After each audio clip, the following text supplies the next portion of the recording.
सपने में सखी,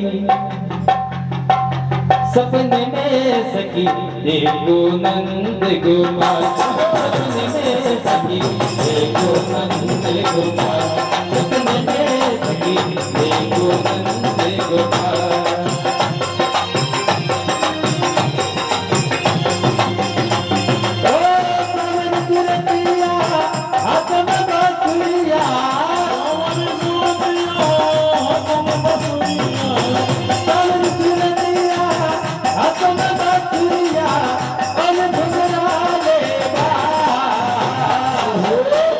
सपने में सखी देखो नंद गोपाल, सपने में सखी देखो नंद गोपाल, सपने में सखी देखो नंद गोपाल।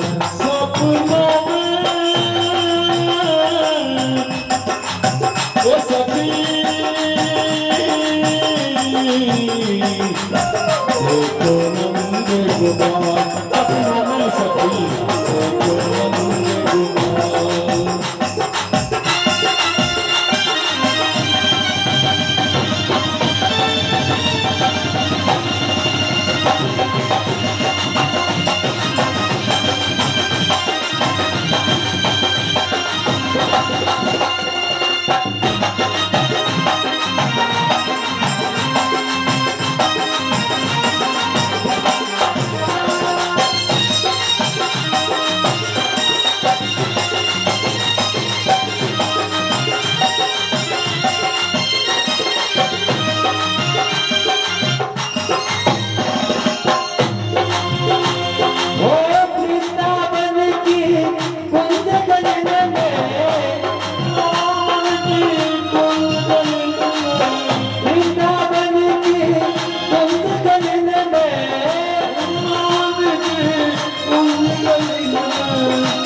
सपने में सखी देखो नंद गोपाल, सपने में सखी देखो नंद गोपाल, सपने में सखी देखो नंद गोपाल।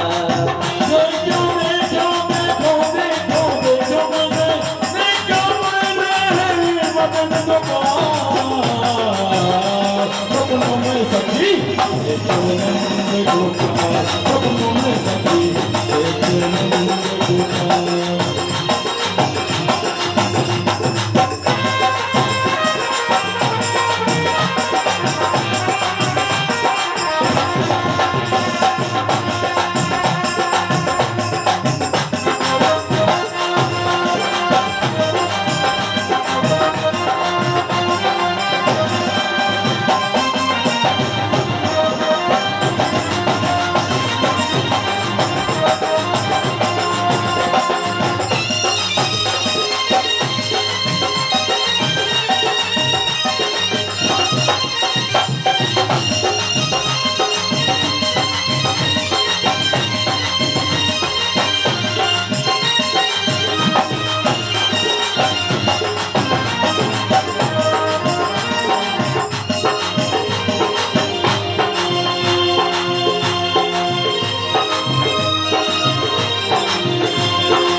सपने में सखी देखो नंद गोपाल। अपने में सखी देखो नंद गोपाल अपने में सखी देखो नंद गोपाल अपने में सखी देखो नंद गोपाल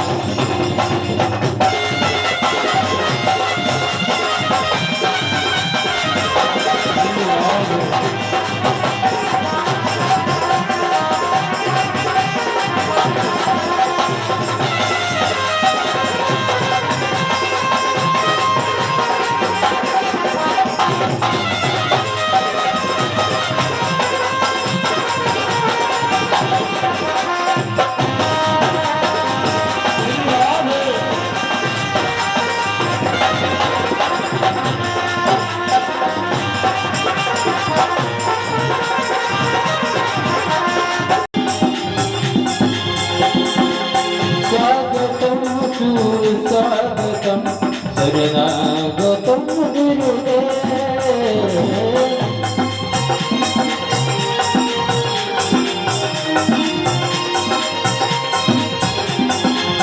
स्वागतम गुरुदेव स्वागतम गुरुदेव स्वागतम गुरुदेव स्वागतम गुरुदेव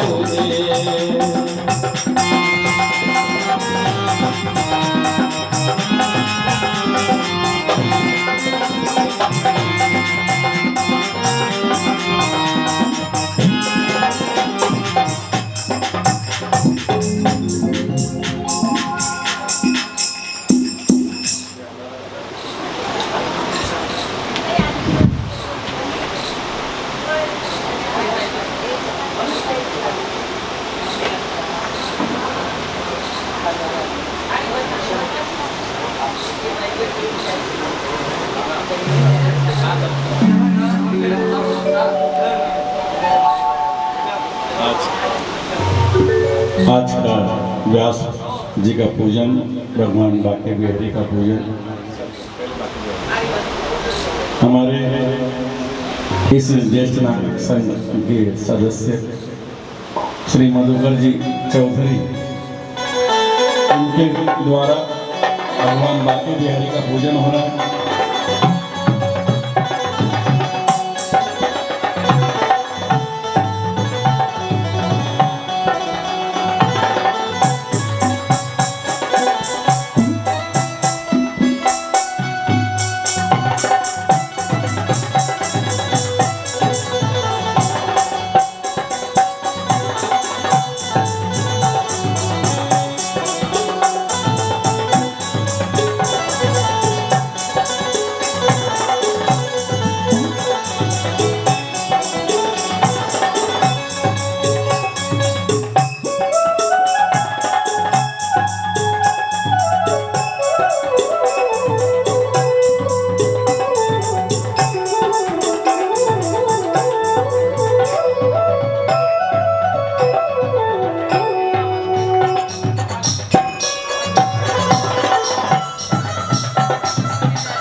भैया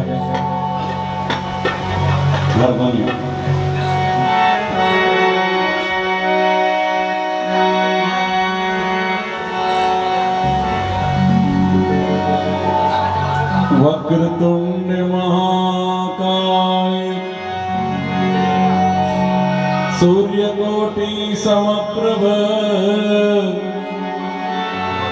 निर्विघ्नं कुरु मे देव।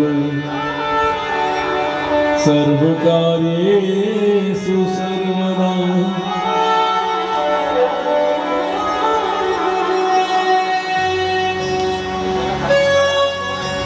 गुरुर्ब्रह्मा गुरुर्विष्णु गुरुर्देवो महेश्वरा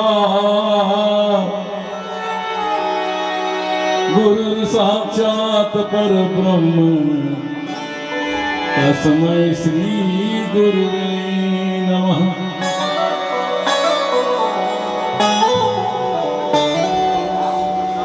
वसुदेवसुतं देवं कंसचाणूरमर्दनम्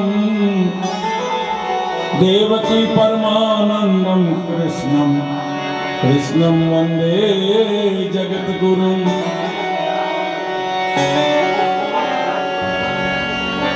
कस्तूरी तिलकं ललाटपटले वक्षस्थले कौस्तुभम् नासाग्रे वरमौक्तिकं करतले वेणुकरे कङ्कणम्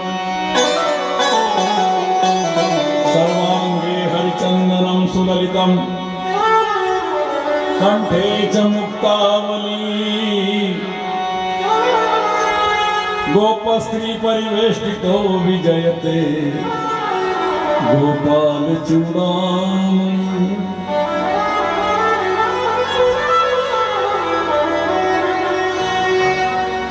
कहते हैं जिनके मस्तक पर कस्तूरी का तिलक है महाराज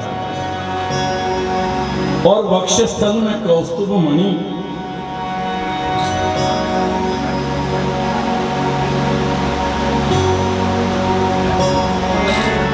और नासिका में सुंदर मोती की बुलाक है और करतल में बंसी धरे हुए है, हाथों में कंकण है, संपूर्ण शरीर में हरिचंदन का लेप लगाओ, कंठ में मनोहर मोतियों की माला वैजंती माला श्रृंगार करती है महाराज।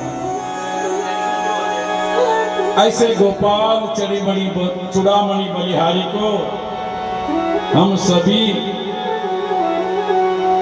इस पितृमोक्ष श्रीमद् भागवत कथा में बैठे हुए सभी भक्तगण आपको बार बार वंदन करते हैं महाराज।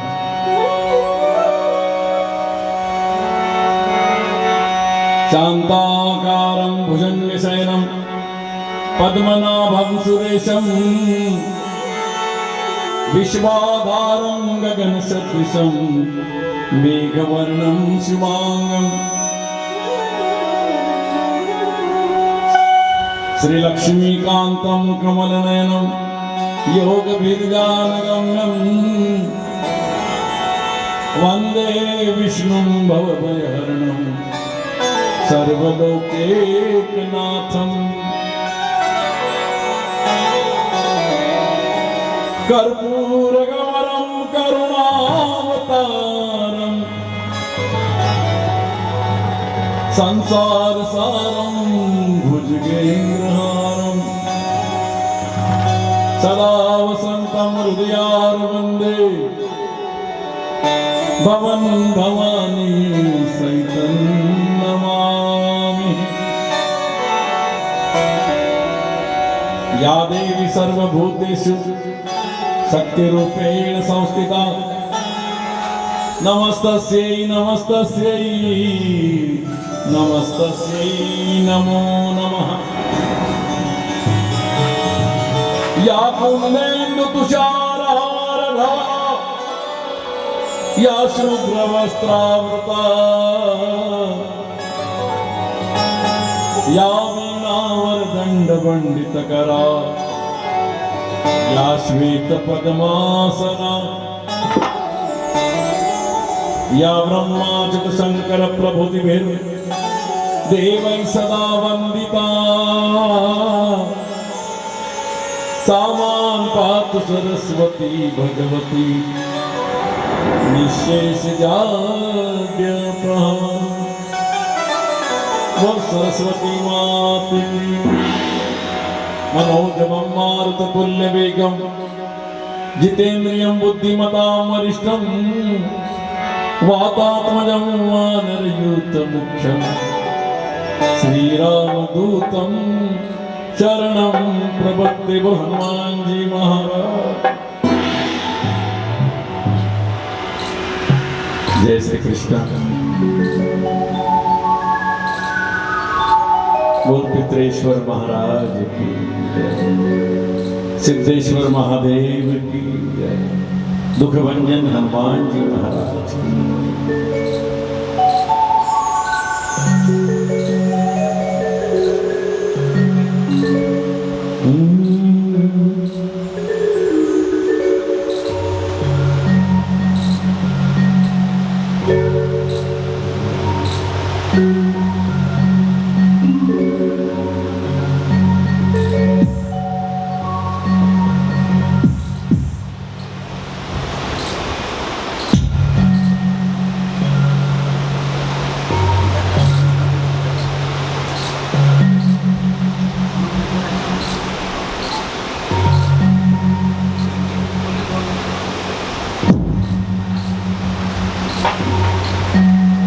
बैठने दे सकते।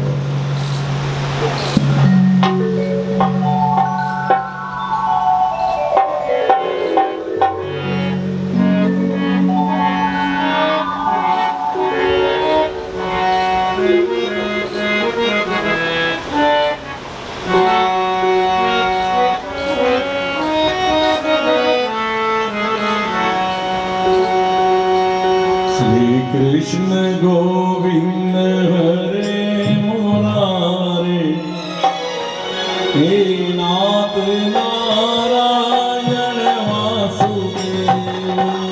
श्री कृष्ण गोविंद हरे मुरारी, हे नाथ नारायण वासुदेव। श्री कृष्ण गोविंद हरे मुरारे, हे नाथ नारायण वासुदेव। श्री कृष्ण गोविंद हरे मुरारी, हे नाथ नारायण वासुदेव।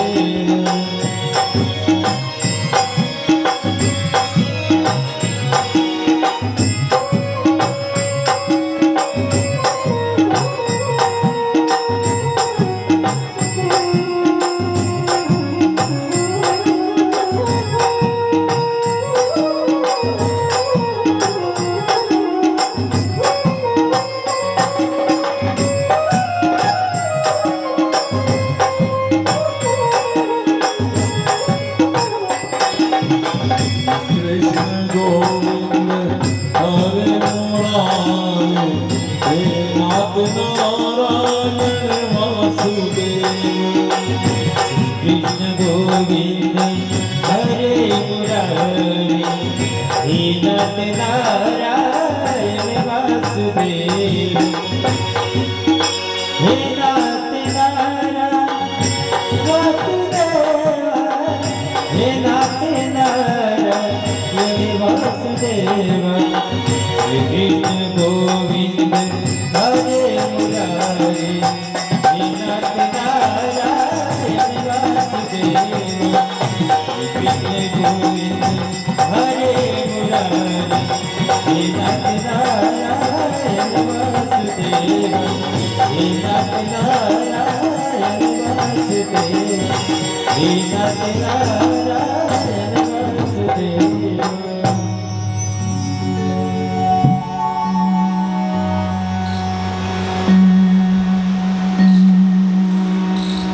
भगवान की कृपा से देखते देखते आज छठे दिन की कथा में प्रवेश कर रहे हैं।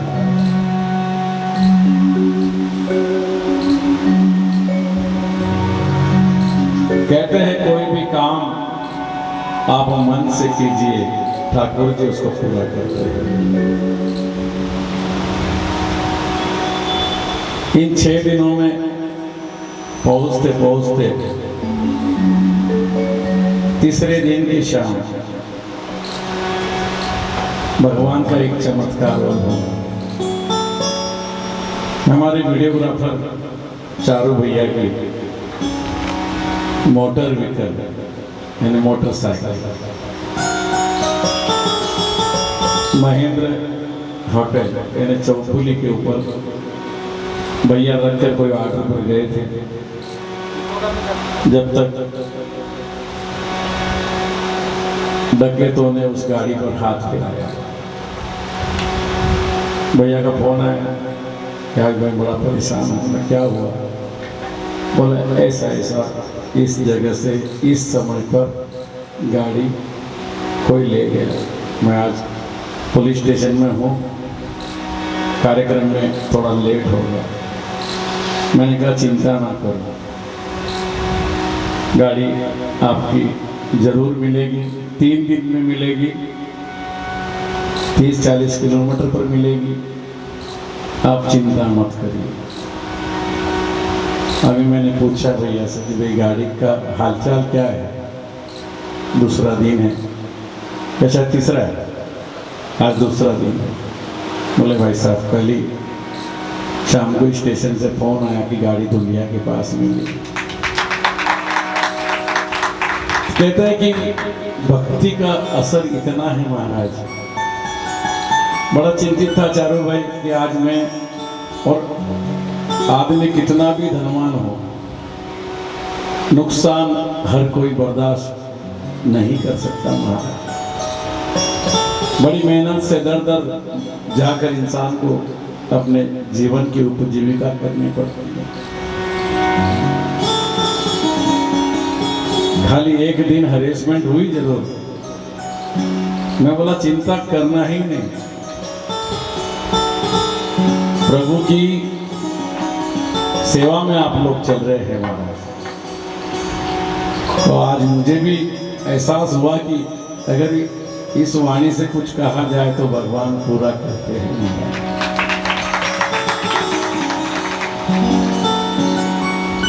गोपाल कृष्ण भगवान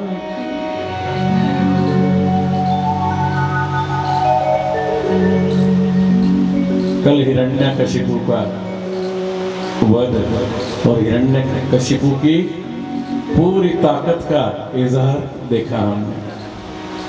अब अष्टम स्कंद में कथा प्रवेश कर रही है महाराज। 12 स्कंद, अष्टम स्कंद में कथा है।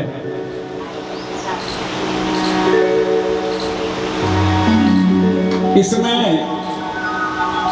इस अष्टवें स्कंद को ही मनवंतर कहते हैं महाराज, और इस पुराण के 6ठे लक्षण मनवंतर का वर्णन राजा परीक्षित करते हैं। हे गुरुवर, स्वयंभू मनु के वंश का विस्तार के साथ वर्णन हम सब ने सुना है महाराज। अब मरीचि आदि प्रजापतियों ने अपने वंश की परंपरा किस प्रकार चलाई। स्वयंभुवस्य गुरु वंशो ये विस्तराचित यत्र विश्वसृजा यत्र विश्वसृजा सर्गो मनु नंदायस। आप मुझे विविध मनवंतरों के भगवान द्वारा की गई विभिन्न लीलाओं का श्रवण कराइए महाराज। भगवान ने जो लीलाएं की है उसका श्रवण कराइए। आकृत्या देवत्यांच दुहित्रोस्ते यमनो। हे परीक्षित, भगवान कपिल का वर्णन हमने तीसरे स्कंद में सुना है। अब भगवान यज्ञ पुरुष आकृति के गर्भ से अवतार लेकर जो कुछ किया है उसका वर्णन भगवान सुना रहे हैं। एक बार की घटना है, स्वयं मनु समस्त कामनाओं और भोगों से विरक्त होकर राज्य का परित्याग करके अपनी पत्नी शतरूपा के साथ तपस्या करने के लिए वन में चले गए। उन्होंने सुनंदा नदी के पावन तट पर एक पेड़ के बेल को बल खड़े होकर, एक पेड़ के बल पर खड़े होकर घोर तप किया महाराज। तप की बेला में उपनिषद में 8 मंत्र हैं जिनकी चेतना के स्पर्श से चेतना युक्त हो जाता है हमारा। इस विश्व की जिन्हें चेतना का दान नहीं कर सकता, जो इसके सो जाने पर प्रलय में भी जागते रहते हैं, वही परमात्मा है महाराज। धीरे धीरे मुनि की तपस्या इतनी प्रगाढ़ हो गई कि उन्हें बाह्य जगत का कुछ भी ज्ञान नहीं रहा। भूखे असुर और राक्षस उन्हें खाने लगे महाराज, उन पर टूट पड़े। फिर भी यह देखकर अंतर्यामी यज्ञ पुरुष ने अपने पुत्र याम नामक देवताओं के साथ वहां पर आए और असुरों का संहार कर स्वर्ग का शासन करने लगे। मनवंतर में 6 बातें हुआ करती है। मनु देवता, मनुपुत्र, इंद्र, ऋषि और भगवान के अंशावतार के लिए मनवंतर शरण विधि कहा गया है। ये सभी महानुभाव मिलकर मनवंतर की रक्षा करते हैं। स्वयंभू मनु के 2 पुत्र हैं, प्रियवत और उत्तानपाद। याम आदि 12 देवता, मरीचि और 7 ऋषि सब हरि के अंशावतार हैं। यज्ञ भगवान हरि के अंशावतार है। इंद्र दोनों का कार्य संपन्न करते हैं। दूसरे मनु का नाम स्वरोचिष है, वे अग्नि के पुत्र हैं। इस प्रकार ऊर्जा स्तंभ आदि वेदी देवतागण, शक्तिगण, मनवंतर और वेदशिला की पत्नी तुषिता से भगवान का विभु नाम का अवतार हुआ। वे आजीवन नैष्ठिक ब्रह्मचारी है। तीसरे मुनि उत्तम हुए, वे प्रियवत के पुत्र हैं। और पवन, सृंजय, अग्निहोत्र मनवंतर में वशिष्ठ जी के प्रमद आदि 7 पुत्र सप्तर्षि बने महाराज। सत्य आदि देवता, इंद्र का नाम सत्यजीत है और भगवान का सत्यसेन अवतार हुआ। और चौथे मनु का नाम तामस है। तीसरे मनु उत्तम के सगे भाई। आदि प्रकार के मनवंतरों की उन्होंने यहाँ पर रचना की। और हरिमेघा ऋषि की पत्नी हरिणी के गर्भ से भगवान हरि का अवतार हुआ। इसी अवतार में उन्होंने गजेंद्र की रक्षा की महाराज। यह सुनकर राजा परीक्षित ने पूछा, भगवान आप हमें सुनाइए कि गजेंद्र को ग्राह के फंदे से कैसे छुड़ाया। तब सूत जी नैमिषारण्य में महाराज कथा सुना रहे हैं। 88,000 ऋषियों से कहा, राजा परीक्षित आमरण अनशन पर कथा सुनने के लिए बैठे हैं। उनकी प्रार्थना को सुनकर महाराज सुखदेव आनंद विभोर हो गए। अब वहां पर ग्राहक के द्वारा गजेंद्र का पकड़ा जाना। सुखदेव जी कहते हैं कि राजन, क्षीर सागर से घिरा हुआ एक त्रिकुट पर्वत है महाराज। त्रिकुट पर्वत पर कौन विराजमान है आपको मालूम है? आप बहुत सारी कथाएं सुनते हैं महाराज। कौन विराजमान है त्रिकुट पर्वत पर? आप में से कोई बता सकता है? त्रिकुट पर्वत पर वैष्णो देवी है महाराज। आप वैष्णो देवी पे जाते हो लेकिन पर्वत का नाम नहीं पूछा आपने कभी। खाली हम वैष्णो देवी गए, वैष्णो देवी गए। कहाँ वैष्णो देवी? पर्वत त्रिकूट बता गई रे एक छोटी सी कन्या, भक्तों को दर्शन दे गई रे एक छोटी सी कन्या, भक्तों को दर्शन दे गई रे एक छोटी सी कन्या।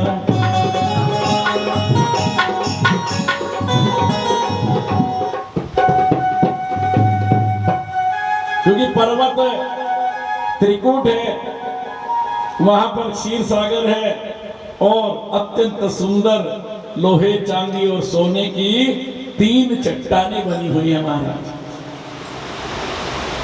10,000 योजन ऊंचा है पर्वत, उसकी लंबाई चौड़ाई चारों तरफ इतनी है, और उन चोटियों की छटा से समुद्र दिशाएं और आकाश भी जगमगाते हैं महाराज।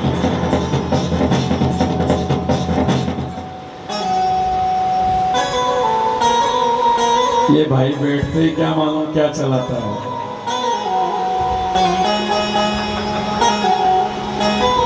छोटी मोटी चोटियां नाना रत्नों की आभा से प्रकाश पुंज बिखेरती है। उस पर्वत पर विविध जाति के वृक्ष, लताएं, झाड़ियां, झरनों की झरझर आवाज आती है।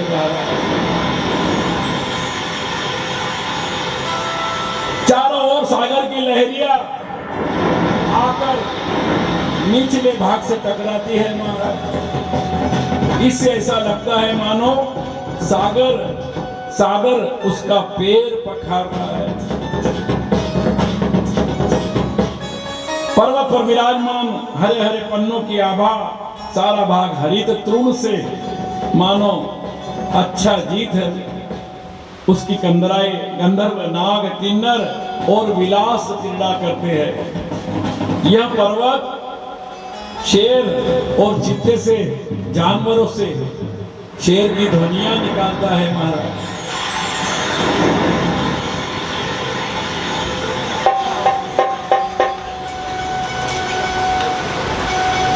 अगली कथा में नितिन भैया शेर की आवाज का भी प्याच मारना।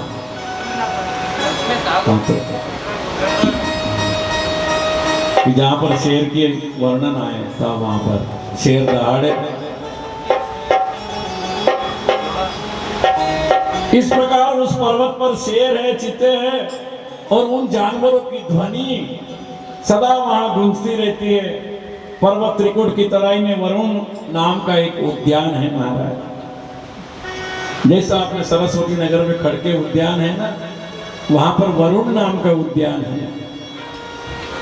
उसका नाम ऋतुमान देवों के साथ देव सुंदरिया भी वहां पर घूमने आती है।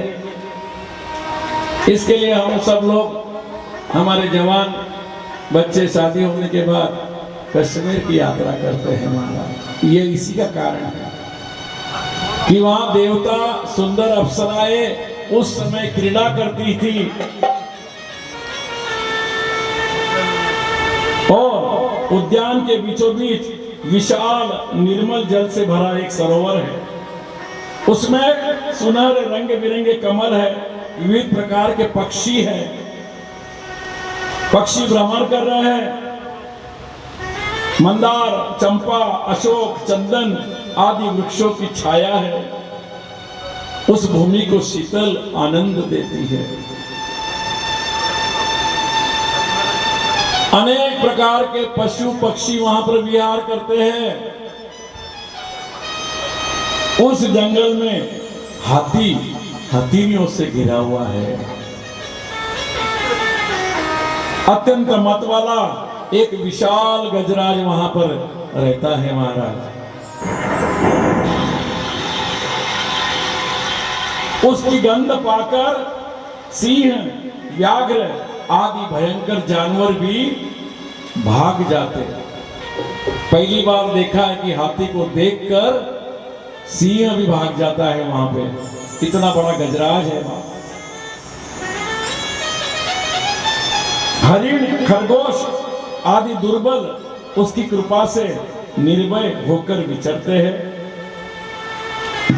एक बार की घटना है, शरद ऋतु, कार्तिक का महीना, पूर्णिमा की तिथि, सूर्य के किरणों प्राणियों पर कहर डाल रही थी। लोग गर्मी से बेचैन हैं।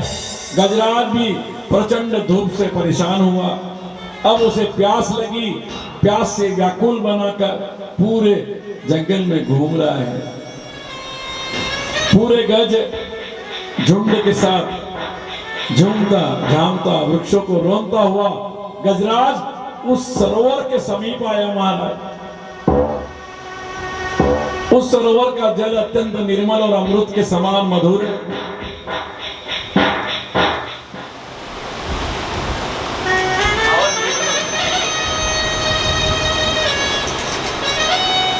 कोमल और अरुण कमलों की केसर से सुगंधित है। गजेंद्र ने पहले उसमें घुसकर अपनी सूंड से उठा उठाकर जल पिया महाराज। अब जैसे ही जल पिया तो गजेंद्र की इच्छा हुई कि मैं क्यों न एक कदम आगे डालूं और स्नान कर लूं। फिर उस जल में स्नान करके अपनी श्रांति क्लांति दूर की। जैसे मोहग्रस्त गृहस्थ अपने परिवार की सेवा करते हैं, वैसे ही अज्ञानस्थ गजेंद्र ने अपनी सूंड से जल की फुहार छोड़ छोड़कर हाथीनियों को बच्चों को निलाने लगा। उनके मुंह में सूंड डालकर जल पिलाने लगा। भगवान की माया से मोहित होकर गजेंद्र उन्मत्त हो गया। उस बेचारे को इतना भी पता नहीं है कि शीश पर काल मंडरा रहा है। जब तक मगरमच्छ उसे देख रहा था कि मैं कब इसको झपटू, पहले उसे पानी पीने दिया, फिर उसके परिवार के लोगों को स्नान कराने के लिए उसने सूंड में जल भर भर कर स्नान कराया। गजेंद्र को लगा कि इस जल में मेरा ही राज है और उसके सिर पर काल मंडराने लगा। परीक्षित, गजेंद्र जिस समय इतना मदहोश था कि एक बलशाली ग्राह क्रोध में भरकर अब उसका पैर पकड़ लेता है महाराज। इस प्रकार अकस्मात विपत्ति में पड़कर उस बलवान गजेंद्र ने अपनी ताकत लगाई और छुड़ाने का प्रयास किया, परंतु वो छुड़ा नहीं सका महाराज।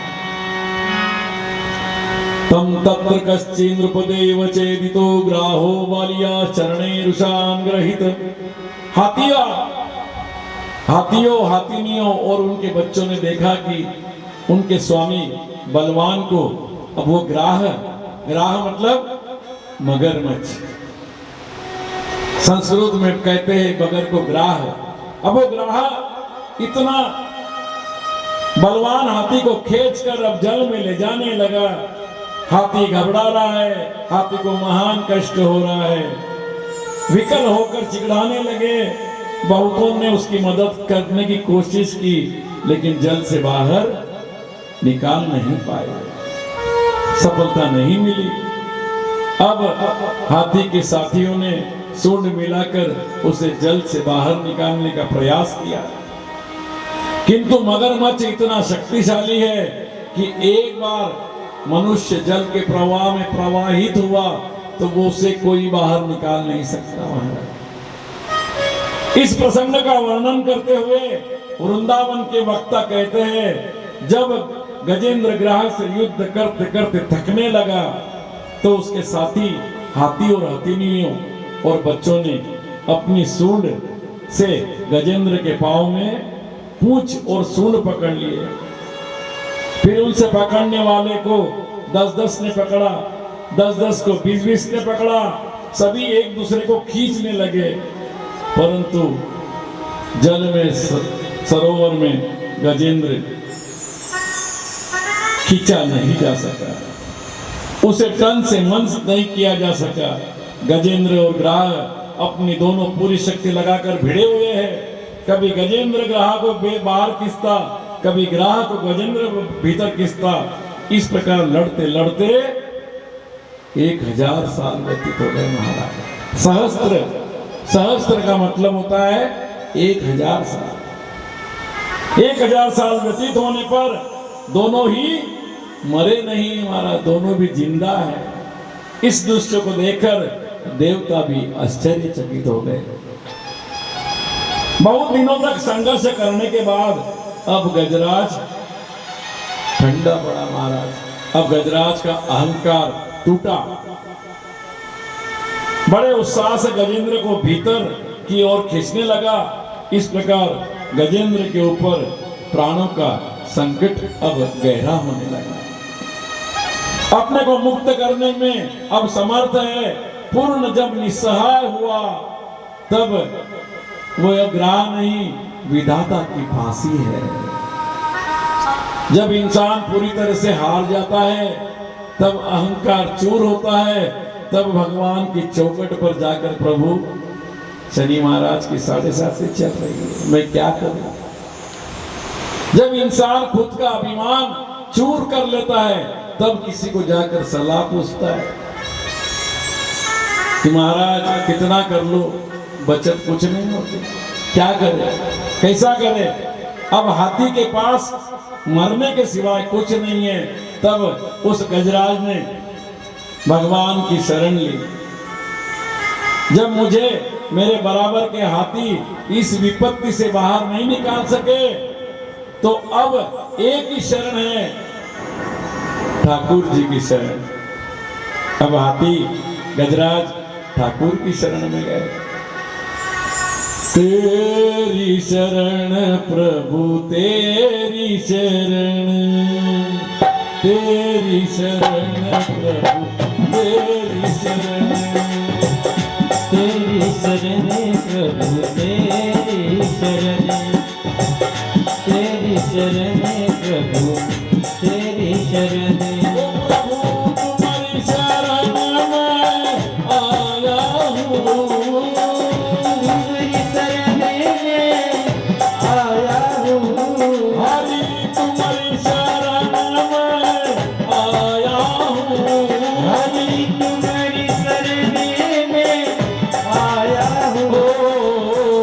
तेरी शरण प्रभु तेरी शरण, तेरी शरण प्रभु तेरी शरण, तेरी शरण प्रभु तेरी शरण।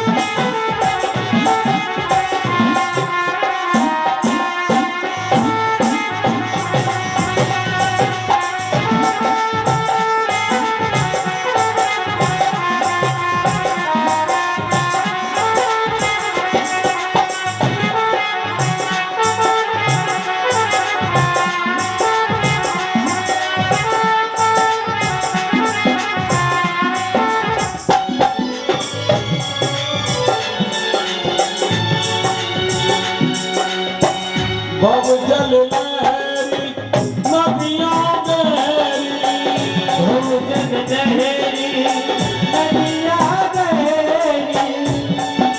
अब वो हाथी वो गजराज भगवान से कह रहा कि ये माया का जाला है महाराज। भव जल लहरी नदियां गहरी, भोजन लहरी नदिया गहरी। ओ कर्मन वेग बहाया हूँ प्रभु मैं, कर्मन वेग बहाया हूँ। तेरी शरण प्रभु तेरी शरण, तेरी शरण प्रभु तेरी शरण, प्रभु तुम्हारी शरण में आया हूँ, हरि तुम्हारी शरण में आया हूँ। तेरी शरण प्रभु तेरी शरण, तेरी शरण प्रभु तेरी शरण।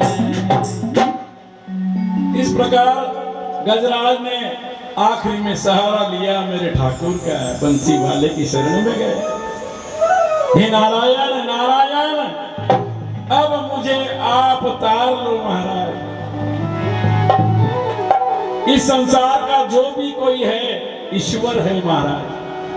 अगर कोई राज करता है हम समझ ले कि हमारा राज है तो भूल जाइए महाराज। एक कोरोना की छोटी सी आयुर्वेदिक पूड़ी क्या डाल दी परमात्मा ने, मनुष्य के बस में कुछ भी नहीं रहा महाराज। जिस संसार के लिए मनुष्य झगड़ा करता था, पत्नी कहाँ पड़ी है तो पति कहाँ पड़ा है, बेटा छूने के लिए तैयार नहीं है, जबरदस्ती हम अभिमान कर रहे हैं महाराज। भगवान कहते हैं कि जो भी संसार का मालिक है वो बंसी वाला है, ठाकुर है, श्रीमन नारायण है। शासक भी वही है, पालक भी वही है, निर्माण भी वही करते हैं और निर्वाण भी वही करते हैं महाराज। अब गजराज भगवान की शरण में गए, आंखों से आंसू बह रहे। हे नारायण कहते हैं, हे गोविंद हे गोपाल। अब क्योंकि अब केवल सूंड बाहर है महाराज, हाथी में गजराज पूरी तरह से पानी में समा रहा है, खाली दोनों नेत्र और सूंड बाहर है, आंखों में से आंसू बह रहे हैं। हे गोविंद हे गोपाल अब तो जीवन हार, गोविंद हे गोपाल अब तो जीवन हार, हे गोविंद हे गोपाल अब तो जीवन हार, हे गोविंद हे गोपाल अब तो जीवन हार, हे गोविंद हे गोपाल अब तो जीवन हार, हे गोविंद हे गोपाल अब तो जीवन हार, हे गोपाल अब तो जीवन हार।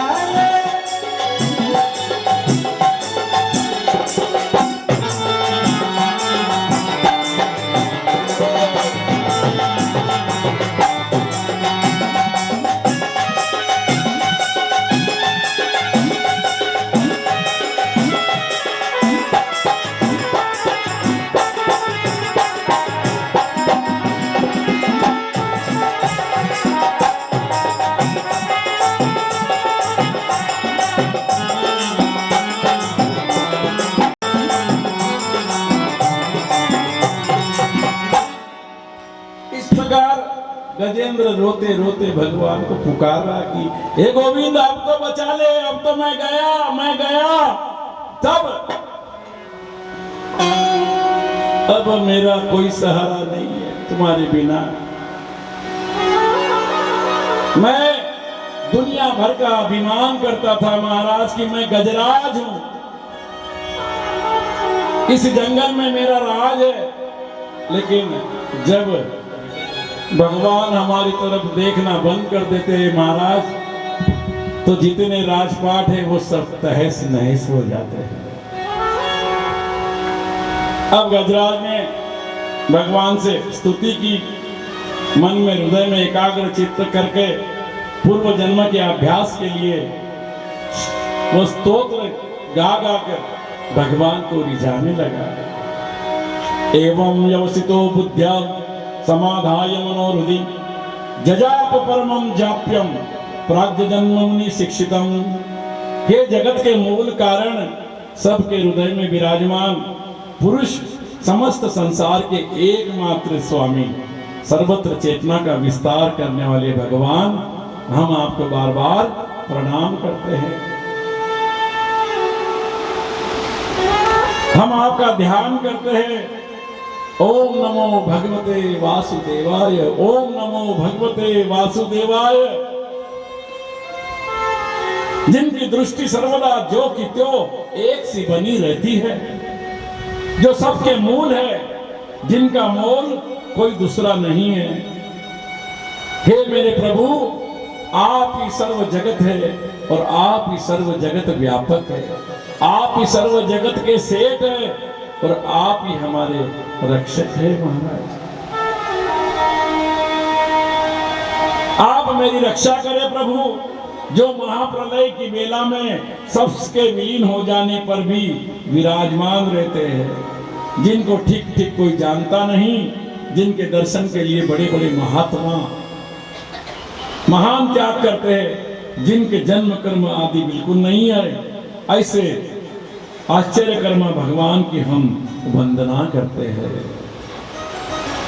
भगवान विविध सुख प्राप्त कराते हैं। कृपा के सागर भगवान, आप मेरा उद्धार करिए। जो लोग संसार के स्त्री पुरुष आदि में फंस गए हैं, उन्हें तो आप प्राप्ति अत्यंत कठिन है, किंतु मुक्तात्मा जन हृदय में आपका ध्यान करते हैं, आपका भजन करते हैं। जो आपके भक्त हैं, वे आपसे न कुछ मांगते हैं न कुछ चाहते हैं, केवल आपका चरित्र अत्यंत मंगलमय है। भक्तजान जो जिसका गान करते हैं आनंद के सागर में निमग्न हो जाते हैं महाराज। जो न देव है न असुर है न वर्ग है न पक्षी है न स्त्री है न पुरुष है न नपुंसक है न गुण है न कर्म है न सत्य है न असत है, जो सर्व स्वरूप है उनकी जय हो जय हो। प्रभु मुझे ग्राहक के शरीर से छुड़ाकर अब ऐसे भी जीने की इच्छा नहीं है, क्योंकि गज शरीर बाहर और भीतर सब और अज्ञान से आवृत है। इसको रखकर मैं क्या करूंगा। मैं चाहता हूं कि मेरे आत्म प्रकाश का आवरण अज्ञान मिट जाए। बस मैं मोक्ष चाहता हूं महाराज। मैं ऐसा मोक्ष चाहता हूं कि जिसका फिर किसी भी काल में नाश न हो। इस तरह भगवान को प्रार्थना करने लगा। योग के द्वारा कर्म वासना कर्म फल को भस्म करके जो व्यक्ति योगेश्वर भगवान का साक्षात्कार करते हैं,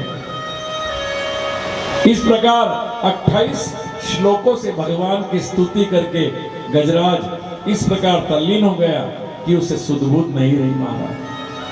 अपना पुरुषार्थ भी करना छोड़ दिया। अब उसको शरीर का भान नहीं है। जब तक मनुष्य में अपनी बुद्धि और अपने लोगों का भरोसा है, तब तक भगवान उसकी सहायता के लिए आगे नहीं बढ़ते।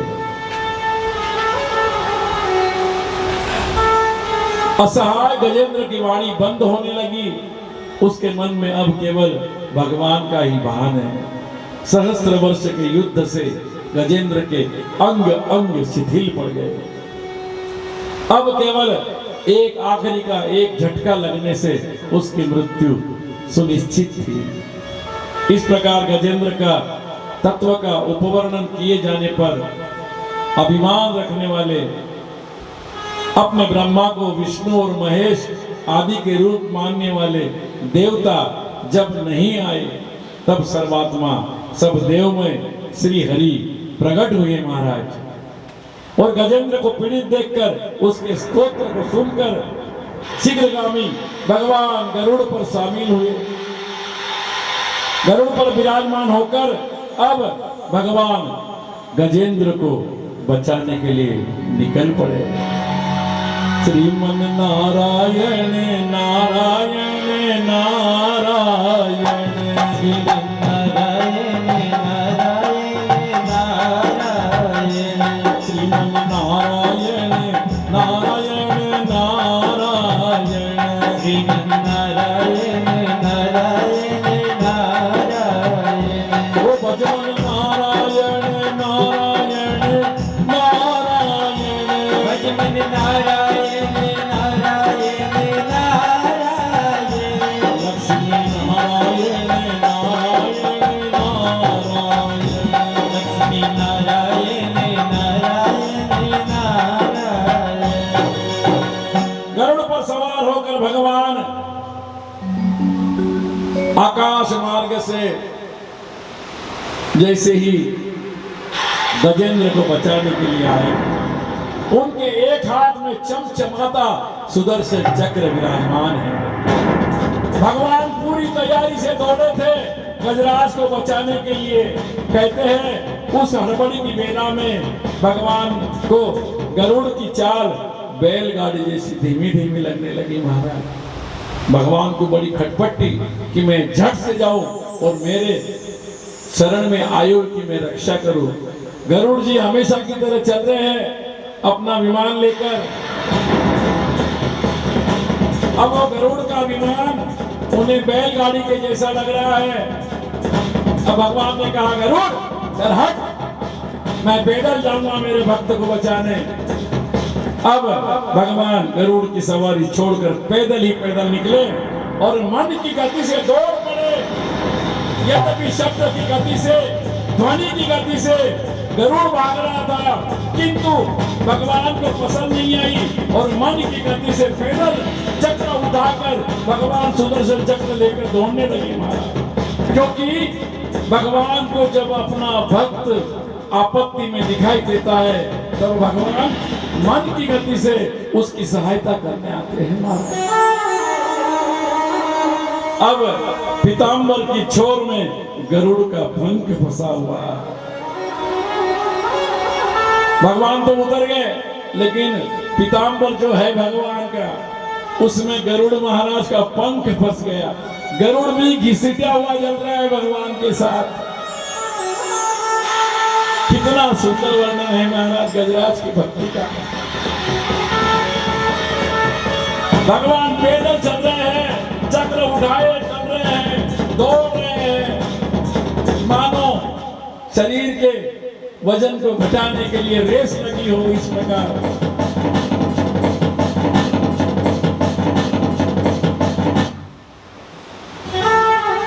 गरुड़ का पंख फंसा हुआ, गरुड़ भी खींचता हुआ घसीटते हुआ भगवान के साथ चल गया। भगवान की यह कृपा परवस्था देखकर आकाश में जो देवता लोग हाथ जोड़कर उनकी स्तुति करने लगे। जिस समय भगवान गजेंद्र के पास पहुंचे, मैं सरोवर में डूबने वाला था महाराज। प्रबल बलशाली ग्रह ने उसे जकड़कर पकड़ रखा है। वह बड़ा पीड़ित है, ऊपर दृष्टि के लिए भगवान को देख रहा है, भगवान कहीं आए तो नहीं, भगवान कहीं आए तो नहीं। जब तक गरुड़ पर सवार सुदर्शन चक्रधारी श्री हरि उसे आकाश में दिखलाई दिए, बड़ी मुश्किल से अपनी सूंड में कमल का एक फूल उठाया। फिर भी उस गजराज ने एक कमल का फूल उठाया, भगवान की तरफ उसने उछाला और बोला, हे अखिल गुरु भगवान, हे नारायण, मैं आपको प्रणाम करता हूं। गजराज को विषम पीड़ित देखकर श्री हरि गरुड़ से नीचे कूद पड़े और कृपा पूर्वक शीघ्रता से ग्राह सहित गजेंद्र को सरोवर से बाहर निकाला और देवताओं को देखते देखते चक्र से नर्क का मुख विदीर्ण करके ग्राह को मुक्त कर दिया महाराज। सुदर्शन चक्र जैसे ही चलाया था, सबसे पहले उस मगरमच्छ का मुख और गजराज का पैर का थोड़ा सा भाग अलग किया। जिस समय भगवान ने गज को ग्राह के मुख से छुड़ाया, उस समय उसका वह पैर जिसे ग्राह ने पकड़ा है वो जमीन पर पड़ता ही नहीं, क्योंकि गजराज का पैर उस मगरिन ने पकड़ा था कि वो जिंदगी भर पैदल चल नहीं पाएगा। मगरमच्छ कोई सादा प्राणी नहीं है। अब उस गजराज का पैर लड़खड़ाने लगा, शरीर ठंड के मारे कांप रहा है। भगवान ने एक हाथ से उसका पैर पकड़ के रखा, दूसरे हाथ से अपना पीताम्बर लेकर उस गजराज का भगवान शरीर पोंछ रहे। गजराज, भगवान कह रहे, गजराज मुझे माफ कर देना, मैंने पुकार सुनने में और सुनकर आने में जो देरी कर दी। भगवान के हाथ का स्पर्श पाते ही गजराज भी मुक्त होकर भगवान के श्री धाम चला गया महाराज। श्री राधे, श्री राधे। अब गजराज भी भगवान के साथ श्री धाम चला। यह स्थिति ग्राह की भी हुई। भाविक लोग कहते हैं गजेंद्र और हरि इन दो अक्षरों का नाम भी उच्चारण नहीं करने पाया था कि भगवान आ गए। सुनते हैं कि सत्यभामा ने प्रभु से पूछा, इतनी जल्दी कहां भाग रहे हो? तब भगवान ने हाथी कहा, परंतु हाँ, सत्यभामा के पास और थी, वह ग्राह के मुख से गजेंद्र को उबार के उठा लिया। अन्य भावुक कहते हैं कि कुछ इस प्रकार भी है, गजेंद्र ने जिस समय गोविंद कहकर पुकारा, उस समय भगवान भोजन कर रहे थे। नाम सुनते ही उन्होंने भोजन की थाली अलग ठेली, हाथ मुंह बिना धोए दौड़ पड़े, भगवान के सामने खड़ाऊ रखी, परंतु भगवान के पैर की ठोकर से खड़ाऊ फुटबॉल की तरह दूर जा गिरी। और भगवान के मन में गजेंद्र के लिए इतनी करुणा उमड़ी कि उन्होंने घर पर केवल गो सुना और गरुड़ पर आरूढ़ होकर दौड़ पड़े। फिर रास्ते में विंद सुना, भक्त के कारण क्रंदन पर विकल होकर दौड़ने वाले भगवान हड़बड़ी का यह एक नमूना है। आपकी भक्ति में इतनी सामर्थ्य हो कि आप गोविंद बोलने से पहले गो बोलते ही भगवान उठ जाते हैं। रास्ते में आते आते वी सुनाई दिया और जमीन पर उतरते उठते 10 सुनाई दिया। भक्ति की ये परिकाष्ठा इतनी भक्ति प्रबल हो। कहता है गजेंद्र स्तोत्र का पाठ बड़ी बड़ी विपत्तियों को दूर कर देता है महाराज।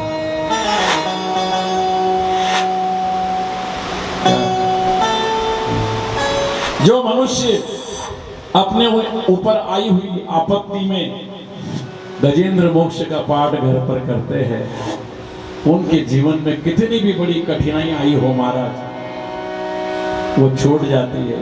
मैं आप सबसे निवेदन करूंगा, जीवन में संकट हर इंसान के जीवन में आते हैं, चाहे कायिक हो, मानसिक हो, आर्थिक हो। आप गजेंद्र मोक्ष की किताब घर पर लाइए, उसका पठन करिए, भगवान हमारी हर प्रकार की पीड़ा को दूर करते हैं। गजेंद्र मोक्ष का पाठ बड़ी से बड़ी विपत्ति छुटकारा देती है और यह भयंकर दुस्वप्नों का विनाशक भी है। अगर किसी को बहुत खराब सपने आते हो तो उसने गजेंद्र मोक्ष का पाठ करना चाहिए महाराज। ख्वाबों में आपको कुछ असह्य दिखता है तो भी आप गजेंद्र मोक्ष का पाठ करिए। काशी हिंदू विश्वविद्यालय के संस्थापक मालवीय जी का यह स्तोत्र अतिशय प्रिय था और वो रोज इसका पाठ करते थे महाराज। लोगों का मानना है कि गज और ग्राह की लड़ाई गंगा और गंडकी नदी के संगम पर हुई थी महाराज। वही ग्राह ने गज को पकड़ा है, जहां विष्णु का एक भव्य मंदिर है। इसे हरिहर क्षेत्र के नाम से जाना जाता है। यहाँ का मेला विश्व प्रसिद्ध है। गजेंद्र मोक्ष की कथा का रूप प्रधान है। संसार सरोवर है, जीव मतवाला है, गजेंद्र और काल ही मगर है, ग्राह है। जीवात्म रूपी गजेंद्र त्रिकुट पर्वत पर रहता है। सत्व, रज और तम इन तीनों के मेल से बना हुआ है ये त्रिकुट पर्वत महाराज। कभी भी ध्यान देना कि त्रिकुट पर्वत किन 3 चीजों से बना है? सत्व गुण, रजोगुण और तमोगुण। 3 गुणों से इस पर्वत का निर्माण हुआ। धवल वर्ण का सत्व है, पीत वर्ण का रज है और कृष्ण वर्ण की तम ही उसकी चांदी, सोने और लोहे की 3 चोटियां है महाराज। 3 श्रृंग है। जब जीव संसार रूपी सरोवर में काम क्रीड़ा में संसक्त मतवाला बन जाता है, तभी काल रूपी ग्राह उसके पैर पकड़ लेता है और जब काल आता है तो सबसे पहले पैर ही पकड़ता है महाराज। अगर आपको इस विषय में अधिक जानना हो तो हमारे परिवार में कोई दादाजी गुजरे होंगे तो सबसे पहले हमारे पैरों में झटके लगते हैं महाराज। पैर 4 या 5, 6 बार ऐसे झटके खाता है जब काल पैर पकड़ता है। शरीर की 72 नाड़ियां है, जब वो टूटती है महाराज तो सबसे पहला पैर टूटता है, फिर जंघा टूटती है, वहां से शरीर किडनी की ओर होते हुए बाएं दाएं ये पिघला जितनी भी हमारी नसें है, इंगला पिंगला नसें ये टूटती है। हमारे हाथों को झटका लगता है, हमारा कंठ है ये मेनू ये ऊपर से नीचे अप डाउन करता है, जो आज इतना अच्छा बोल रहा है लेकिन अंत समय में यहाँ घुर्राटा चालू हो जाता है, आंखें फट जाती है, नाक की बालों में विरक्ति आ जाती है, नाक की टहनी टेढ़ी दिखने लग जाती है महाराज, उसे कान कहते हैं। कानों की ये बाली लपक जाती है, ये काल है। ये मगर कौन है? ये काल है मनुष्य के लिए। और काल रूपी ग्राह जब पैर पकड़ता है, काल जब आता है सबसे पहले पैर पकड़ता है। प्राणी जब लंगड़ा कर चलने लगे तो जान जाइए कि अब काल ने इसे पकड़ा है। देखो, हमारे जीवन का जब समापन होता है, हमारे घर में माता राम है, दादी जी है, काका जी है, अंकल जी है, कोई गिर गए और कमर के पीछे का चाहे बॉल तो लो, चाहे पीछे की मणके की हड्डी टूटी, तो ये नहीं बोलना कि फ्रैक्चर हो गया। नहीं महाराज, काल ने पकड़ा है उन्हें। 4 महीने, 6 महीने, 8 महीने, बस उसके बाद खेल खत्म हो जाता है। भगवान कहते हैं जब काल आकर पकड़ ले, उस समय कोई युक्ति उपाय भी काम नहीं करता। पत्नी, पुत्र आदि कोई भी हमारे वहां उस काल से छुड़ा नहीं सकते महाराज। भले ही बेटे हैं, बहुए हैं, पत्नी है, चाहे पति हो, सब आसपास में बैठे रह जाते हैं। कुछ पल का वो मेला आसपास में, जब तक वो सांस है, जब तक आस है महाराज। काल के मुख से एकमात्र वही छूट सकता है जिसे अंत समय में भगवान का दर्शन हो। जाएगा जब यहाँ से, जाएगा जब यहाँ से, तेरा कुछ भी न साथ होगा। क्या बात है। बस 2 गज कपन का टुकड़ा तेरा निवाज होगा। बस 2 गज कपन का टुकड़ा तेरा निवाज होगा। बस 2 गज कपन का टुकड़ा तेरा निवाज होगा।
महाराज 2 गज कपड़ा टुकड़ा कफन का, आज के 2 साल पहले वो भी नसीब नहीं था महाराज। प्लास्टिक की कैरी बैग में बांधकर दाग देने वाला भी कोई दूसरा था महाराज। भगवान अगर चाहे तो केवल अपनी शेषनाग जी पाताल भूमि में खाली एक सर भी पलट देना तो पृथ्वी को उलट पुलट कर देते हैं महाराज। ये तो कोई भाग्यवान है जिसके लिए 2 गज टुकड़ा कफन का वो मिला। बाकी आज के 3 साल पहले पूरे विश्व में कफन की जरूरत ही नहीं पड़ी महाराज। देखिए कितनी शक्ति वाला है वो। भले ही चांद पर मिशन कितना भी भेज दो महाराज, बाकी जन्म मरण परण ये हमारे हाथ नहीं है। इस प्रकार गजेंद्र मोक्ष की कलेवर से छोटी होने की पर भी बड़ी मार्मिकता से भरी हुई है महाराज।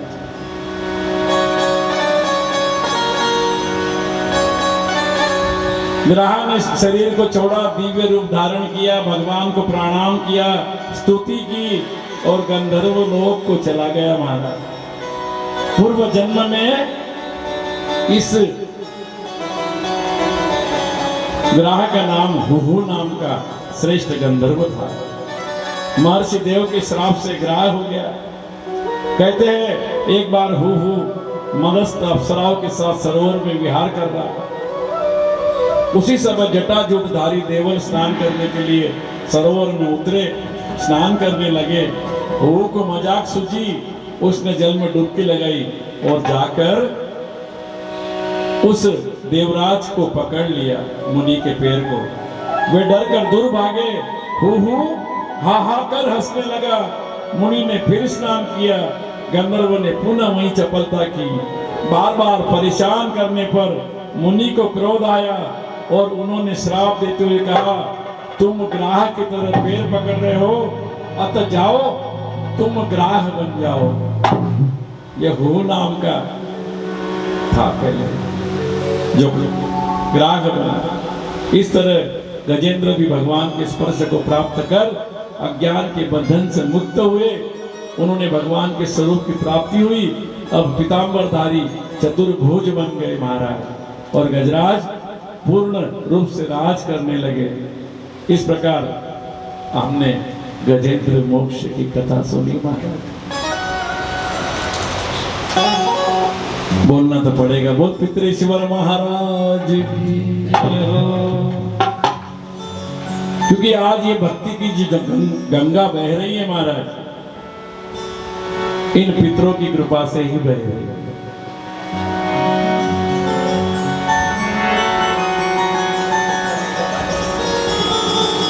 समुद्र का मंथन करने की तैयारी चल रही है महाराज। समुद्र मंथन। सुखदेव जी महाराज कहते हैं, परीक्षित देव और असुर वासुकी नाग के पास गए। उनके मंदिर पर्वत की डोरी, मंदार पर्वत की डोरी बनाने का प्रस्ताव रखा महाराज। उन्होंने कहा, आप लोगों को अमृत मिलेगा, मुझे क्या मिलेगा? मंदार मथानी की नेति बनकर, मतलब क्या?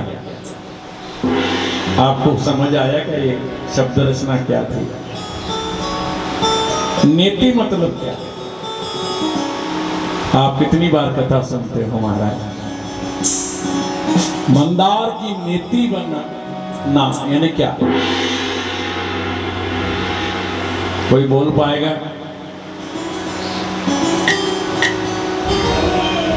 वासुकी नाग के पास गए कि हम आपकी नेति बनाकर इस मंदार पर्वत पर आपको मिक्सर के भांति मसलेंगे, यानी डोरी। डोरी नेति का मतलब डोरी होता है महाराज। नेति बनकर हमें क्या मिलेगा?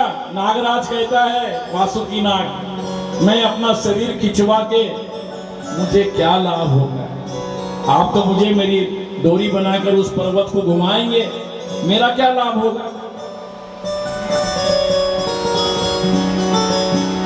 इस पर देवों और असुरों ने कहा, अमृत में आपका हिस्सा भी लगेगा।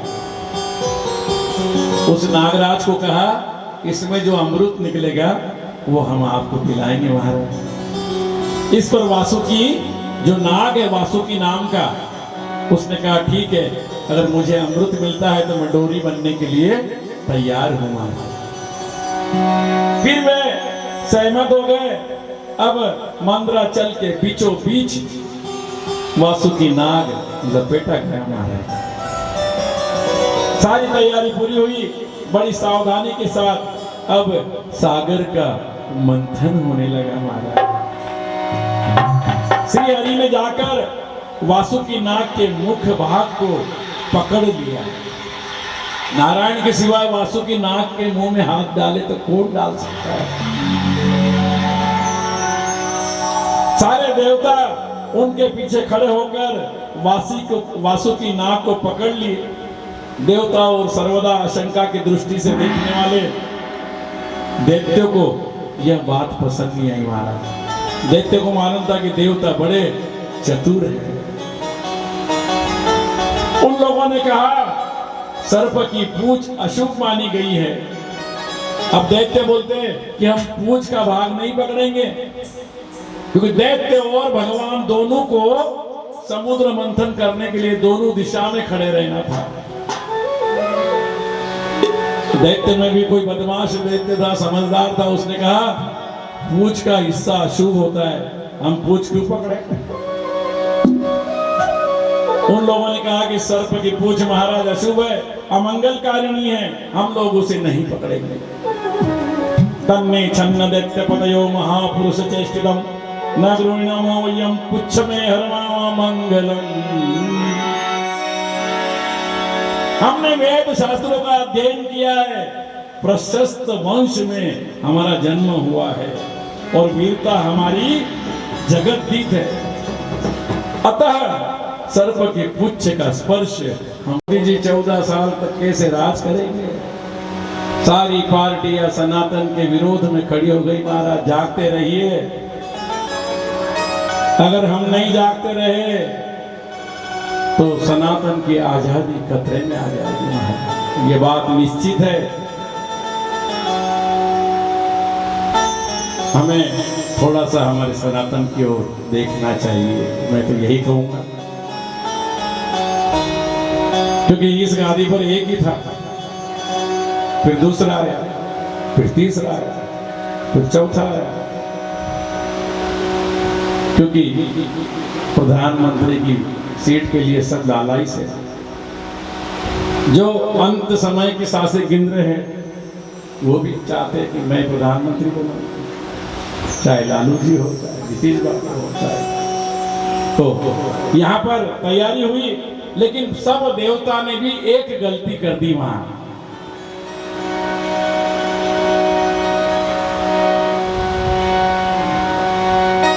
उन्होंने विघ्न विनाशक गणेश जी की पूजा नहीं की महाराज। वो पर्वत जमीन में गड़ने लगा महाराज। इसलिए विघ्न विनाशक उनके कार्य में विघ्न कर रहे हैं।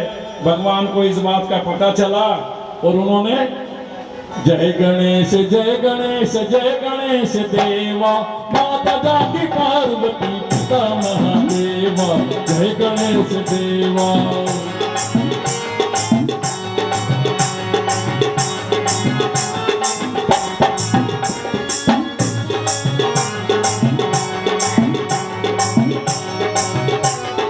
माता जाकी पार्वती पिता महादेवा, माता जाकी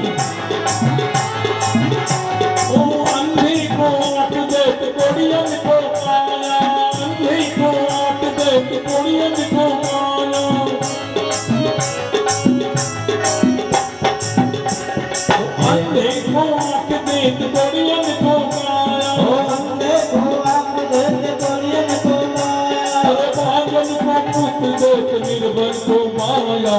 जय गणेश जय गणेश जय गणेश देवा, माता जाकी पार्वती पिता महादेव, जय गणेश जय गणेश।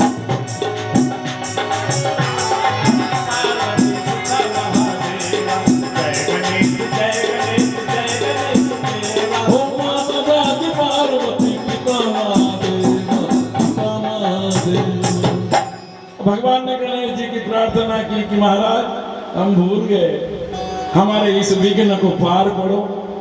अब भगवान ने निर्विघ्न गणेश गजानन जी को मनाया। भगवान को इस बात का पता चला, उन्होंने गणेश जी की पूजा करवाई महाराज। अति विशाल और विचित्र, जैसे ही भगवान का पूजन हुआ और उस समुद्र के अंदर महाराज उन्हें कश्यप अवतार का कछुआ चलते चलते दिखा, मानो एक विशाल पत्थर। हमारे इस सभा में कश्यप महाराज जी, कछुआ जी यहाँ पर विराजमान है, देखिए। अब उस कछुए को देखकर भगवान ने कहा, वाह मेरे नारायण। वहां पर नारायण प्रकट हुए कछुए के रूप में, और उस नारायण ने उस मंद्राचल पर्वत को अपने पीठ पर रखकर अब वहां पर उस पर्वत को मिक्सर के ग्राइंडर की तरह घुमाया जाने लगा। सरा, सरा, सरा, सरा, सरा, सरा। भगवान की शक्ति अनंत है, वे सत्य संकल्प है, उनके लिए कौन सी बड़ी बात है। अमृत वितरण की बेला में वासुकी नाग की चर्चा नहीं आती, संभवतः उस नाग के साथ धोखा होता ना, चर्चा नहीं आती।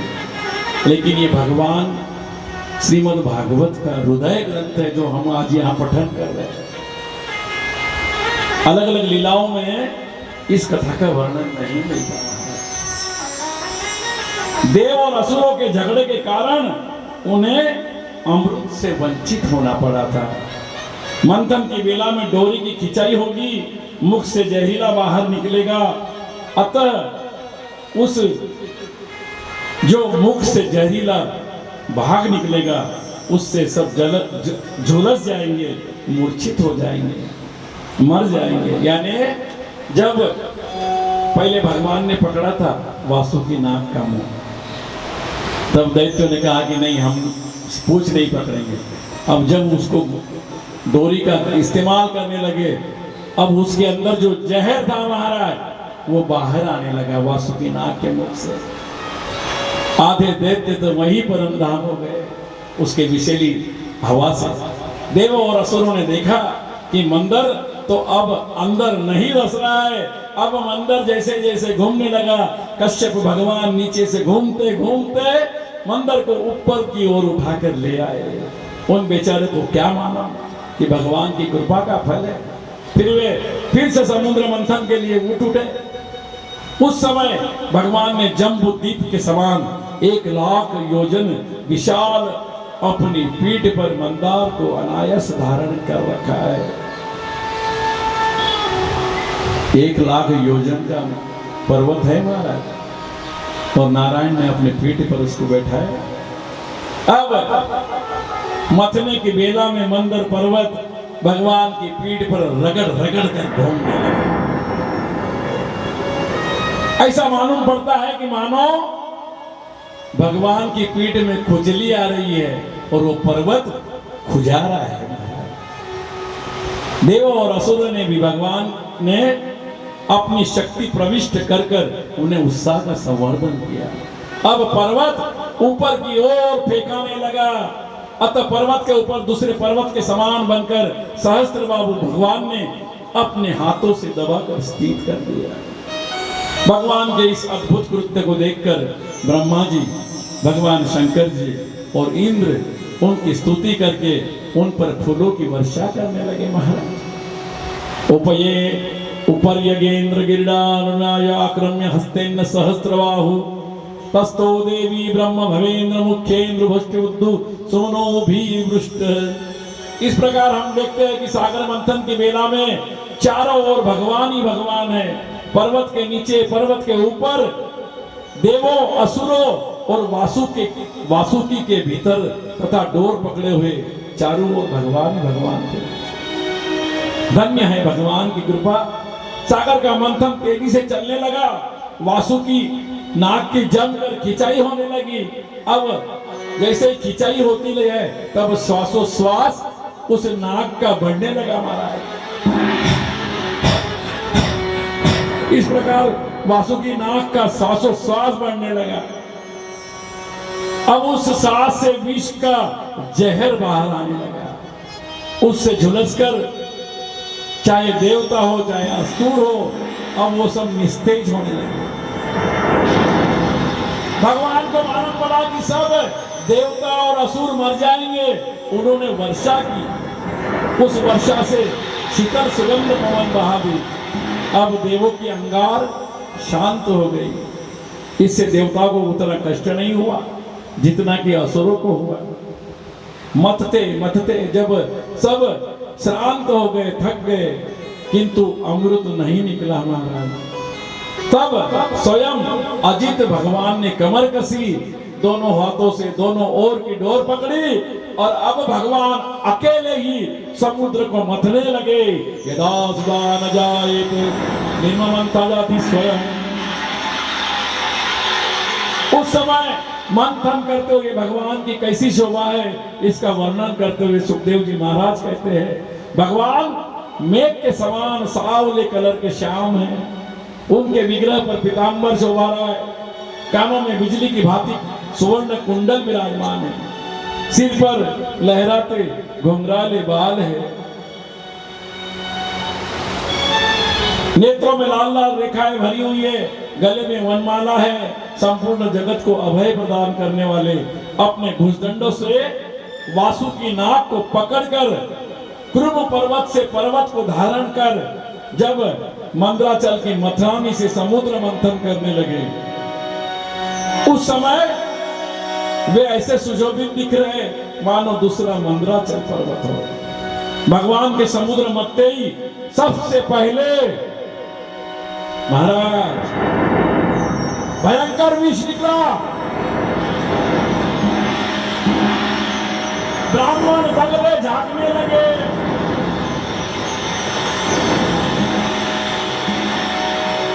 अरे पीकर भंग तरंग में नाचे शंकर भोलेनाथ, बाबा बम लहरी बम बम भोले, बाबा बम लहरी बम बम भोले।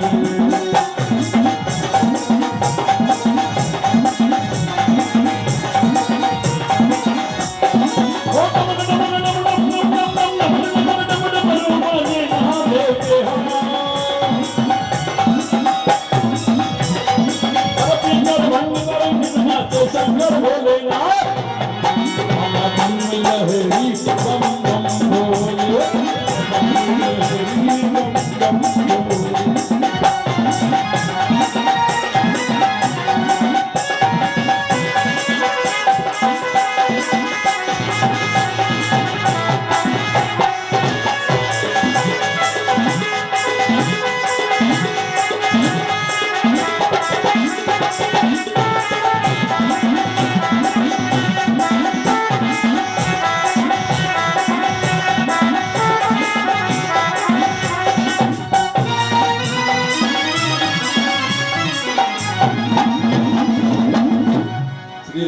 श्री राधे।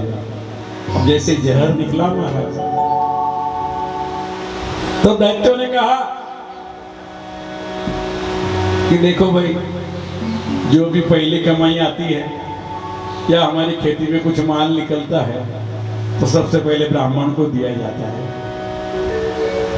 दैत्यों ने कहा कि देखो भाई, ये जो पहला माल निकला है ये ब्राह्मणों को पिला देना चाहिए। बड़े चतुर है दैत्य, और ब्राह्मणों के पीछे तो पूरी दुनिया लगी हुई महाराज। वैसे भी हमारे देश की जितनी विपक्षी पार्टियां हैं सब ब्राह्मणों का अंत करना चाहती, लेकिन वो ये भूल गए कि ब्राह्मण सनातन का प्रतीक है महाराज। आप खुद अपने पैरों पर कुल्हाड़ी मार रहे हो। अब दैत्यों ने कहा कि ये जहर है, सबसे पहला हम तो हमारा बड़ा मन करते हैं और पहली चीज ब्राह्मणों को दान में दे देते हैं। ब्राह्मण बगले झांकने लगे। उन लोगों ने सोचा कि कहीं ऐसा न कह दे कि पहला फल ब्राह्मण को देने की प्रथा है, विष ब्राह्मणों को पिला दिया जाए। विष की ज्वाला चतुर्दिक फैलने लगी महाराज। सर्वत्र त्राही त्राही मची हुई है। देव दानव चिल्लाकर भागने लगे। कोई शरणदाता नहीं है, कोई बचाने वाला नहीं है। अब सभी भगवान महादेव महाकाल की शरण में जा पहुंचे। देखो कितनी सुंदर विशाल लीला है महाराज। शॉर्टकट में अगर हम भागवत पढ़ते तो इतना वर्णन मैंने तो कभी किसी के मुख से सुना नहीं। हर वक्त आता है 7 दिन में उसको अपनी कहानी पूरी करनी होती है, समय भी कम रहता है और इतना कौन ध्यान दे। और आप लोगों के पास भी समय नहीं, वक्ता क्या करे जब श्रोता के पास बैठने का सामर्थ्य नहीं हो तो वक्ता भी क्या कर सकता है। अब ब्राह्मणों के इधर त्राही त्राही मची, देव दानव चिल्लाकर भागने लगे, कोई शरणदाता नहीं है, कोई बचाने वाला नहीं है। अब महाकाल के सिद्धेश्वर दरबार में आ पहुंचे। महादेव महादेव हमें बचाओ, इस हलाहल जहर को कौन पिएगा। अगर इसे कोई नहीं पिया तो ये तो बाहर उफान उफान कर हम सबका अंत कर देगा। कैलाश निवासी भगवान शंकर बैठे। कैलाश के निवासी जपो बार बार हो, जपो बार बार हो। अब ये सब लोग भगवान के चरण में गए। आयो शरण तिहारी बोले तार तार तू, आयो शरण तिहारी बोले तार तार तू, आयो शरण तिहारी शंभु तार तार तू, आयो शरण तुम्हारी शंभु तार तार तू। कैलाश के निवासी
इस हलाहल विष का क्या किया जाए। क्या क्या नहीं दिया हमें, क्या प्रमाण दे।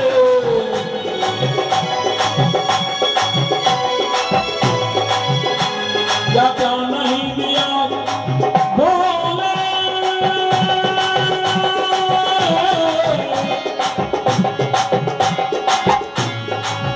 मेरे भोले भोले भोले भोले। क्या क्या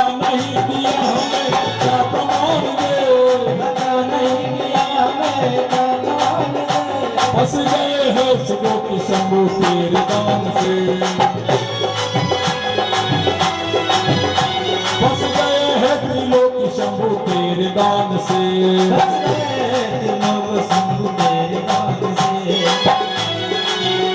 थोड़ा बारीक, भगवान ने क्या क्या दिया हमें? जीवन दिया, हमें जीवन दिया महारासुर ने और खुद ने जीवन दिया। अब खुद ने जीवन दिया, जहर पिया, जीवन दिया जहर। कितना उदार तू, कितना उदार तू, आयो शरण तिहारी शंभु तार तू, आयो शरण तिहारी बोले तार तार तू।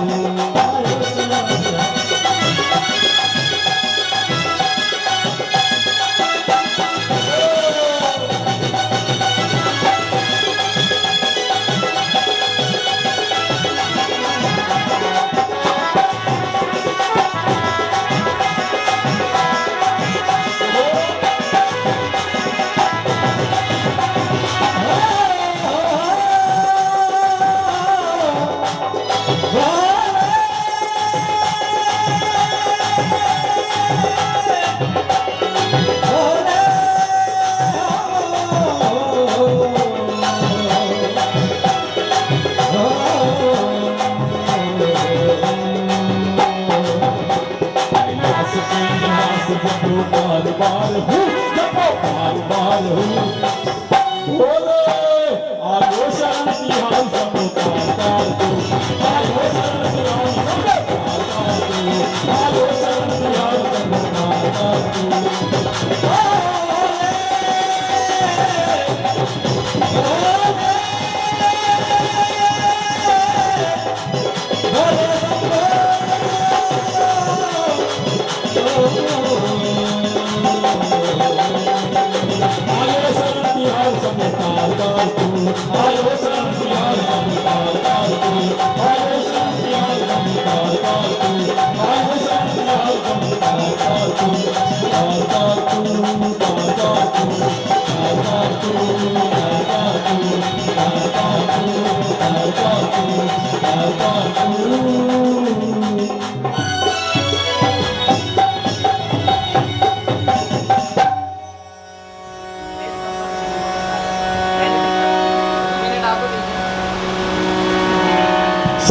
त्राहि त्राहि मची। भगवान शंकर कैलाश पर विराजमान है। अब भगवान को ऋषि मुनि सब घेर कर बैठे हुए हैं महाराज। भगवान के सामने प्रणाम किया इंद्र महाराज ने, दीनता के साथ भोले की स्तुति करने लगे। प्रभु प्रभु इस भयंकर विष के जहर से हमें बचाओ।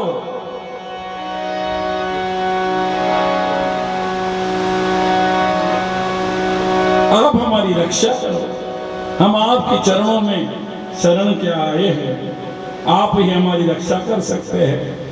आप ही साक्षात परमात्मा हैं, आप शब्द योनि हैं, आप वेदों के मूल हैं और जगत के आदि और उसकी आत्मा है। अग्नि आपका मुख है महादेव, पृथ्वी आपका पाद है, काल आपकी गति है और दिशाएं आपकी कान है महाराज।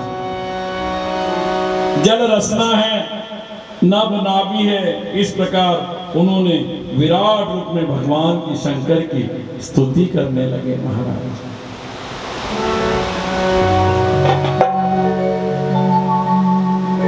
आप में त्रिगुण तो बिल्कुल है ही नहीं, आपकी महिमा सर्वाधिक सर्वोपरि है। आपसे परे कोई नहीं है। आप कृपा करके हम लोगों को आनंदित करें, हमारा दुख दूर करें। हम आपको बारंबार नमस्कार करते हैं।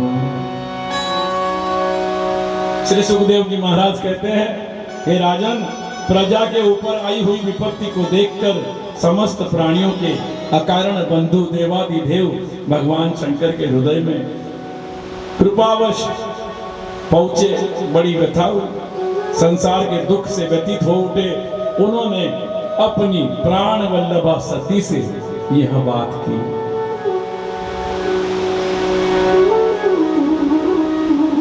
तद्वीक्ष्य वसनं तासा कृपया भृशपीडितः सर्वभूतसुरदेव ईदमास सती प्रियम। देवी, बड़े कष्ट की बात है। देखो तो सही, समुद्र मंथन में उद्भूत कालकूट विष के कारण प्रजा पर महान संकट आया है। सारे लोग भागकर मेरी शरण में आए हैं, अतः मेरा कर्तव्य है कि मैं इन सभी देवताओं की रक्षा करूं। शक्ति सामर्थ्य से संपन्न व्यक्ति ही के जीवन में सफलता इसी में है कि हम दीन दुखियों की रक्षा करें। एतावान्नी प्रभोरथोर यद दीन परिपालनम। सज्जन पुरुष अपने क्षण भर प्राणों की बलि देकर दीन दुखियों की रक्षा किया करते हैं। जगत के कल्याण के लिए, सबकी भलाई के लिए शंकर ने अब विष का पान किया महाराज।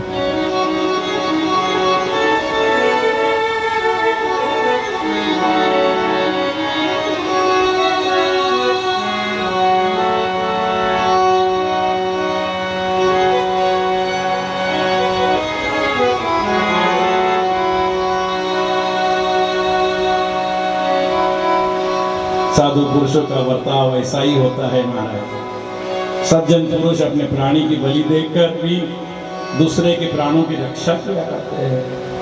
परोपकारी सज्जन प्रजा का दुख दूर करने के लिए स्वयं दुख सह लेते हैं।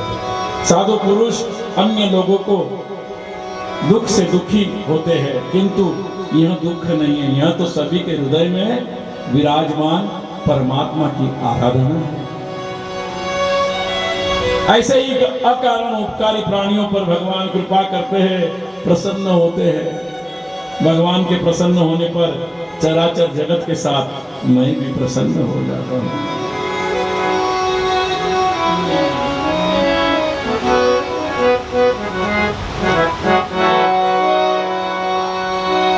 बांग दतूरा पिए हनाहरी। अब भगवान शंकर उस विष को पीने लगे महाराज। भगवान ने उस प्याले को उठाया, गट गट गट गट गट गट पीने लगे। कवि ने कल्पना की, और भांग दतूरा पिए हलाहल और लगावे दम। अगड़ बम बम बम, अगड़ बम बम बम, अगड़ बम बम बम, अगड़ बम बम, अगड़ बम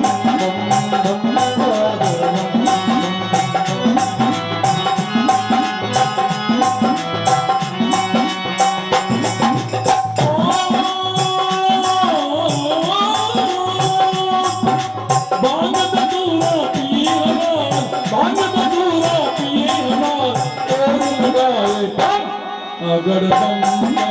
अगर बम बम, भगवान शंकर भगवान महाराज जी भजन नहीं कथा है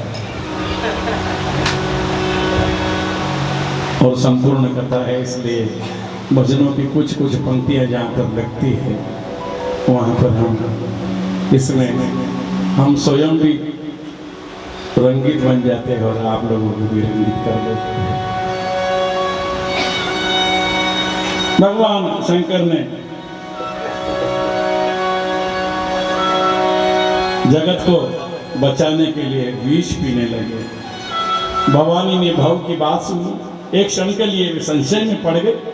उन्होंने सोचा कि विष पीने से यदि भगवान को शिव को कुछ हो गया तो मैं तो मर जाऊंगी, मेरे साथ कितना अनर्थ होगा। किंतु दूसरे ही क्षण मां भगवती ने उनकी बात का शंकर का समर्थन कर दिया, क्योंकि उनके शक्ति सामर्थ्य को वो जानती है। अर्धांगिनी ने समर्थन कर देने के बाद फिर क्या अपना प्रभाव शंकर पर भी प्रकट किया। अपने प्रभाव शंकर पर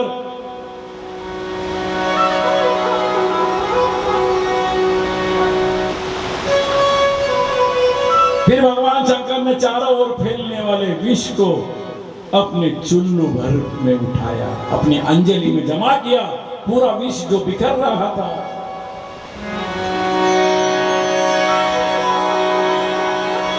और गट गट गट गट भगवान भोलेनाथ पीने लगे श्री हरि का नाम लेकर।